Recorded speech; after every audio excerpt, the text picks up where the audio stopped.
Joining me on Startup Report is the CEO of Trucks.com, Matt Brown. Welcome, sir. Good morning. How are you? I'm living the dream, but I'm not living the dream with an amazing new shiny URL, Trucks.com. That's pretty cool. How'd you acquire that? Yeah, crazy story. And it is a cool URL, especially I feel like a trucks and SUV outdoor type person. So I've got a real passion kind of for the motorsport space, but we acquired it through a group that's had it. I teased them that they must have purchased it off Abe Lincoln. And what I mean by that is they've had it from the very beginning, a group of guys that were in the commercial truck side of the business. And 8 or 9 years ago, I started talking to these individuals about, giving Trucks.com its destiny. And its destiny is when you ask somebody, what should happen when you arrive at Trucks.com? I would think anybody would give the answer that you should be able to find trucks, right? SUVs, vans, or parts and accessories and information. And so 8 or 9 years ago, I had a company in the auto space where we served auto dealerships, and we took their inventory and we put it on sites like Craigslist and eBay and Facebook Marketplace. A couple of years ago, sold that company and just recently soft launched Trucks.com. So, stumbled on the URL more through a partnership of, people that agree with me. And that is Trucks.com being that, depending on how you look through the lenses, passenger vehicles today, trucks and SUVs and vans equate, depending on the lenses, anywhere from 70 to 84% of all passenger vehicles sold today. And there's a real limitation on the shopping experience that's been around and pretty much stayed the same for the last, couple decades. And that is that you have 3 types of searches or ways that you could find a vehicle. One is your traditional year, make, and model search. The other is a category type search of vehicles. And the third is your traditional keyword search. And all 3 of those have, limitations around finding the right vehicle. And there's so many choices for consumers, and so many things are different about what those choices might be. And for example, if you're buying a truck or an SUV because you recently bought a boat and have to tow a boat, or you're an outdoors person and need cargo capacity rather than towing capacity, is that we've streamlined what we call the enthusiast mode. So you can shop like an enthusiast even if you aren't one. And you could go to Trucks.com today and click on I'm a shopper and view that journey and get a feel for, instead of being limited down to keyword searching or year, make, and model searching, that one vehicle, the F-150, maybe I'll bring up a truck. You could, Chevy 2500, the Nissan Titan, anything that you wanted to bring up. But instead of being limited to that, is that you really, within a few clicks, we gather some information. It gamifies the experience of shopping a little bit, but more importantly, it puts you on the right selection of vehicles, within a certain range. We've recently integrated Chat GPT and Bard, just not as a, kind of a name like a crypto where, but the actual technologies that can integrate into that actual vehicle. So when that consumer finds that, or that shopper finds that perfect vehicle, is that they see the history of that vehicle, the recalls, more importantly, things, what do humans do, right? They start to research. It's a major purchase of vehicle. And a lot of times it's consumer reviews on YouTube and video reviews after owning a vehicle. A lot of times it's commercial reviews, like the data giants out there that kind of have the reviews and recalls. So really interesting, bit of technology, both around the journey and kind of integrating everything around that vehicle history, et cetera. And it's worth noting the previous company you mentioned, LotVantage, was a pretty great exit, and that was a nice success there. Congrats on that. So it sounds like it kind of almost feels like how some of the new insurance providers disrupted the space, going away from the traditional experience and really walking people through a unique and new process to understand what they're getting into. When you have a commodity sort of sale process, it's about cost of customer acquisition, user experience, and it sounds like you found a great running start with getting to the top of search and that element of customer acquisition through the great domain name, and then B, trying to really bring them a fresh new experience in the process as well, sort of like the combined value prop to make you the better place to buy a truck from than anywhere else. Is that fair?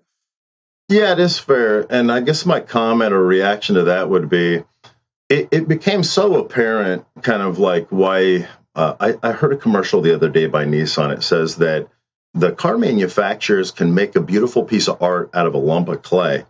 And then they said, why don't they?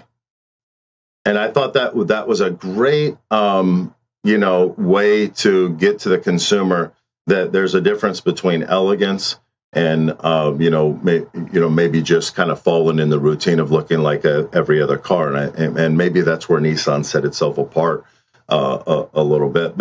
But I liked that punch because it had me going through the scenario of going, why don't the big marketplaces get rid of the chats and the filters and the chat that you can't close on mobile? It's a horrible experience. And the spin the wheel to trick you into putting your name and number. The limitations of the search capabilities, I suppose, when you look deep past it, the PC was invented, right? And then we had the internet come along, and then websites. And then websites, started to pop up marketplaces, 1,000 years ago, back in Abe Lincoln's days, right? And what happened to disrupt that is that mobile devices, right, became apparent, and websites were way too heavy, and that's why native apps were invented. So really, it was a real application to look at it and say, why can't the website work like a native app and not have all of the noise in the way and the tricks to the consumer and the things that the auto shopper, they automatically become dissatisfied right out of the gates. They have to beg you for a Google review. And a lot of that has to do with that online experience before you even get to the dealer. And to us, like with trucks, regardless of what happens, we're not going to put the noise and the nonsense and the spin the wheels or the chat that pops up asking for your name so we can convince the dealer that they should be in the lead business. The dealerships across America, they're BDCs, they're business development centers. Sometimes a consumer knows them as I'm with the marketing department, right? Or the salespeople and the CRMs. They're inundated with these consumer tricks based on lead gen and demand. And we wanted to get away from that. We wanted to become an extension of the dealership's technology partner as well. So regardless of whether your inventory is on trucks.com, we're really geared towards that consumer experience. But you really need the dealership to embrace the idea that sometimes a consumer or a shopper lands at your dealership because of all those tricks and trades, and greed caused it. Right. Great. Every dealer, it's why the manufacturers are tightening up the mapping limits. They've just taken advantage of every trick and trade. And not that it's bad practice, but ultimately that experience has to change. I think a lot of people buy Teslas because they don't have to go to the dealer. I mean, my CFO told me that yesterday. That's why he's going to buy his daughter, just because it was easy. And it was a car that made sense at a local community. I'm not a big advocate of electric, but I can see the how the consumer and shopper feels, and that's what we believe will be the ultimate disruption. But being a technology extension of the dealerships need to be on Google. Their marketplace is changing. Their inventory is not there, correctly. Pricing is scattered all over the place, where they're losing, kind of faith in the situation. That's why you've seen companies like Carvana pop up, and albeit their Pez dispensers weren't good investments. There's a model there. My wife would tell you she'd rather go to the dentist than to buy a new car. So even though I feel passionate about it, I believe the disruption is giving the consumer a soft journey like they would expect. So since, as you said, that isn't sort of in the DNA of dealerships, you learned a ton and made a lot of relationships with LotVantage. What sort of changed, and how, what have you leveraged from your previous companies into this company, into sort of evolving the value prop or the way you work with dealers? Well, it was crazy. Monday, Tuesday, and Wednesday, we attended Digital Dealer. We were a sponsor, just visually, of a soft opening. We wanted to let the world know we're here. And we wanted to just put enough of a peekaboo approach, giving you an idea that if you land on the website, the what the experience was going to be like from just a quick visual view. The main product is launching in July, and we also wanted to let dealers have an opportunity. We've been contacted by a lot of the big groups already, but we have a foundation membership for the first 250 dealers that lock in. They're going to become a special lifetime type of member, and it only requires a deposit. It doesn't require them to be anything except become available as that pool of membership to all the latest and greatest things that we'll be testing. So we will take, and we're looking for geographic. We're not looking for big groups to do it. Although some of the big groups, we need them as part of the foundation because we need a widespread audience in different rural areas. Rural dealerships today are having real problems. And things are changing with the manufacturers and electric and allocations and power requirement build outs, and therefore marketing is going to change. And these dealerships really need to become more intelligent and a little more consolidated with their technology partnerships. And so we're looking to really give the consumer, a soft landing, but we also want the dealer to understand that's in their benefit as well, because Trucks.com doesn't want to be in the lead business. It wants to be in the business of making sure that consumer can find the exact vehicle they want. So you don't have to work so hard to convince them, hey, talk to Johnny and don't let them leave the showroom, because we know 75% of the time, once they leave the showroom, the deal is going to be lost. And the tactics are going to change. Consumers are getting smarter. They're getting a little less impatient. Tesla's opened the door. Carvana's opened the door. Hell, eBay Motors opened the door 20 years ago to buy a car and have it delivered to the house. They just didn't know how to market it. And they'll admit that today. So, and is it fair to say that Carvana, the one thing they did, eBay feels still more like price-based shopping. You're looking for deals, whereas Carvana sort of introduced the idea that consumers will pay, premium, not a huge premium, but a premium to not have to deal with the pains you've mentioned. So, is it fair to say that Carvana sort of, brought that to bear, that if you can bring a good user experience, you can ease off on competing on price a little bit? Yeah, I think that's true anywhere across any vertical. I mean, we've proven. My kids, it drives me nuts. They'll have a $8 sack of goodies delivered for $8, a mile away, and then I think to myself, well, they are 20-year-old girls, and it is the middle of evening, and not only is it more convenient, but it's safer. So we've become a society that I think that we've proven will pay a premium for luxury, all the way to fighting to go working from home is more productive, and I think maybe that is people figuring life out. So yeah, Trucks.com wants to be consistent with that path, and we don't think that whether it's a dealer's website, everyone's tried to shop for a car on a dealer's website, and so if you've had a different experience than hitting the back button and then going, wait, I got to start over. If you've had a different experience, then spin the wheel or get the chat and put the first name in, and then the email, ding, you've got an email from this dealer about this car that you just looked at for 5 seconds, and all you really wanted to know was the price because they had it hidden. If you've had a different experience, then, and I could go on and on of dozens of things, noise and nonsense and chat, and why did it happen? Because if one dealer gets the new technology, and there are 1,000 technology companies in the auto space, as most people that have been around it know, you have a selection you could have 45 different website providers. What other small business vertical on the planet can you look at inventory real time? The answer is none.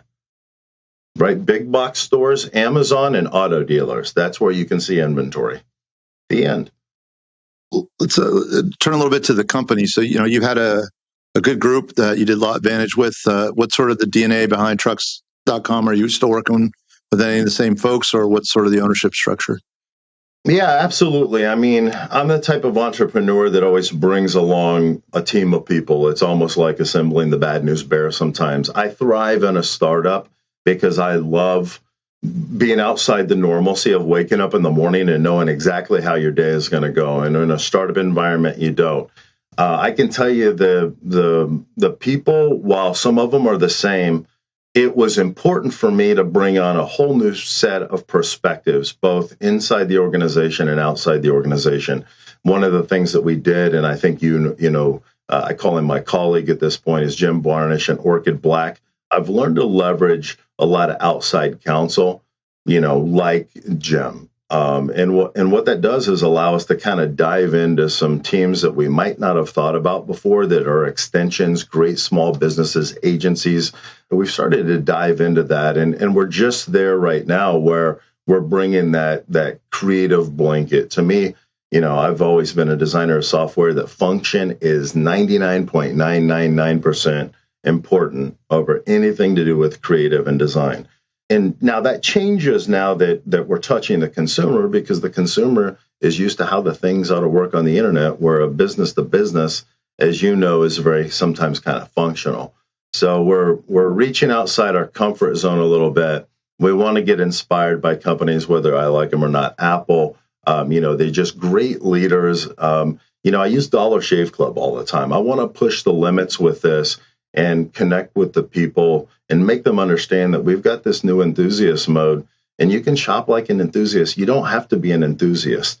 A car purchase, a vehicle purchase should be taken seriously. And I think everybody does today. Now, some people will tell you, I don't care about cars as long as it goes down the road. But I think everybody cares about cars if you're making a purchase for a new one, because it's just a huge chunk of money for most people. So we want to make sure we don't steer you away from finding that right vehicle. And I think the industry's doing that. Honest to God, it's a push it down the throat to the consumer, and the consumer sometimes, I think they have a lot of remorse about that whole experience, and I hope to disrupt that. That's great. And of course, if you do that, it makes for tons of repeat business too, because people will come back if you make them feel that way the first time. That's what we hope. If that doesn't work, the business won't work. I mean, if we can't disrupt, and we're not right about that, but like having the one piece of real estate that you could put this platform on, if we were talking about cool trucks or crazytrucks.com, but man, such a huge market audience. Ford, they don't even build cars anymore. I think they're retiring the Mustang, right? So there are no other cars built other than crossovers, SUVs, vans, and trucks. It's really exciting for us. So let's finish up by talking about the year ahead. What does success look like for trucks.com in the next year? Yeah, success to me is all about the product and that journey. We've got a lot of work to do on this Chat GPT and BARD. It's changing daily. It's almost kind of scary and dangerous, the kind of information that you can compile. And so we've got to be very careful with that we don't harshen the experience. We're trying to really focus hard on the product. The other thing we're doing is we're starting to build an initial dealer DNA. So I've put together an initial group of 6 advisors that have all been dealers. Some of them are out of the business and have exited. Some of them from large groups, small groups. We're still entertaining that circle. I'd like to double that size. And so dealer DNA is important, right? I can have all the thoughts I want about the industry. Most dealers that I have talked to, harshly about the websites that they provide and the tricks and the spin the wheels, they agree. I mean, they agree, and they know. And believe me, all of these people are good people. They're the auto business is really, there's a reason the government had to rescue a few of them, right? The parts and accessories, it goes wide with the amount of Americans that are employed under that umbrella. So it's really a big responsibility in the space. But as we build the product, the old field of dreams, I know they're going to come. Consumers are looking for a soft path. And our hope is that we can prove to the dealership that we want to land this thing. We don't want it to be uber expensive. We're not trying to upsell you advertising banners, and there will be no ads. There will be no tricks. Will some dealers be turned off by it? Maybe. I think ultimately, dealers are going to go where the consumers are, and I think the consumers are going to land in trucks. So success is about the product for this next year. Well, we're happy that it's in Tampa Bay. We're happy that you've had success in previous ones and you're sticking around and doing it again. And thank you. Look forward to watching it grow and succeed. And we'll catch up again sometime in the future. Yeah, Joe, thank you so much. And quite frankly, I'm honored to be at the helm of this one. This one's going to be a fun thing to disrupt. Awesome. Matt Brown, trucks.com. Thank you, Joe.